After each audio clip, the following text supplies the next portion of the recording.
Hello students, कैसे हैं आप? आशा करती हूँ कि आप सभी अपने घरों में सुरक्षित हैं।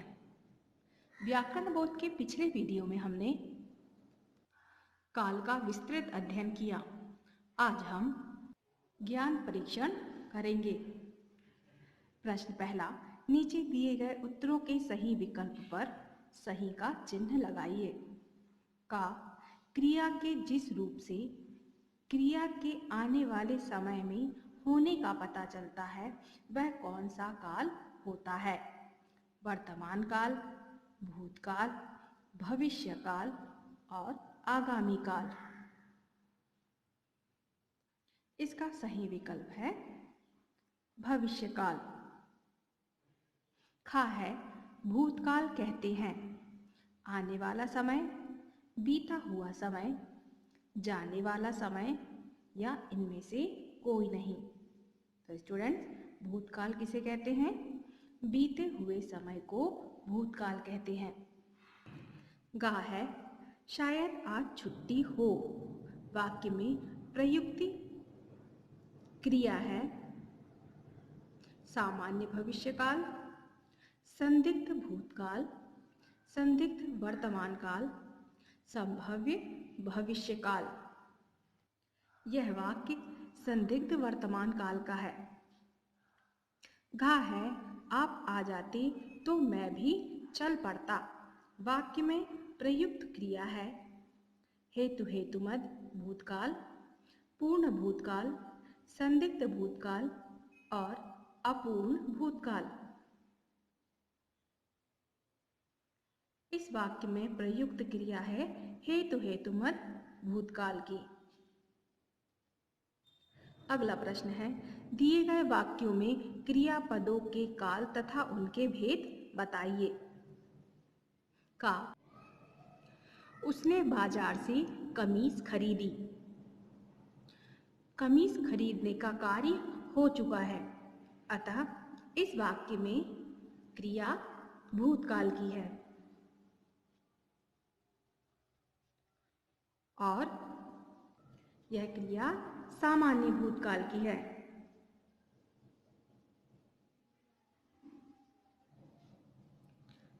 खा है, वह आता तो अनिल उसके साथ चला जाता। इस वाक्य की क्रिया भी भूतकाल की है और इसकी एक क्रिया दूसरी क्रिया पर निर्भर करती है। इसका भेद है हेतु हेतुमद भूतकाल। गा है, उन्होंने मेरी घड़ी छीन ली। घड़ी छीनने का कार्य हो चुका है, अतः इसकी क्रिया भूतकाल की है और भेद पूर्ण भूतकाल। गा है, उसका भाई निबंध लिख रहा है। लिखने का कार्य अभी चल रहा है, अतः इस वाक्य की क्रिया वर्तमान काल की है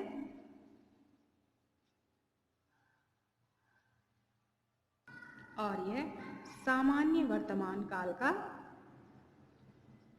वाक्य है। अगला है, रमन मेहनत करता तो वह पास हो जाता। इस वाक्य में दो क्रियाएं हैं। इसकी एक क्रिया दूसरे पर निर्भर है, अतः ये क्रियाएं भूतकाल की है और इसका भेद हेतु हेतुमद भूतकाल की है। चा सूरज प्रतिदिन निकलता है। इस वाक्य की क्रिया सामान्य वर्तमान काल की है।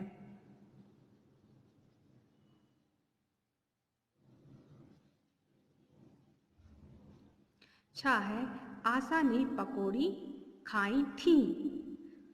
आशा जो है वो पकौड़ी खा चुकी है, अतः इस वाक्य की क्रिया भूतकाल की है,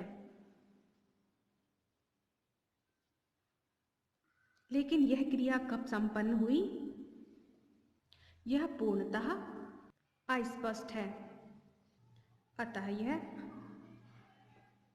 अपूर्ण भूतकाल की क्रियाएं हैं। जा यदि वर्षा हुई तो संजना नहीं आएगी। इस वाक्य की क्रिया जो है वो भविष्यकाल की है।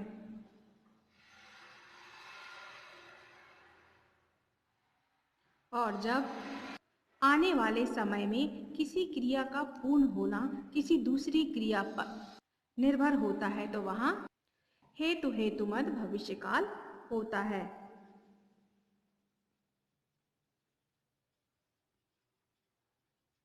So students, that's it for today. Your today's homework is learn and do it in your fair notebook. Okay students.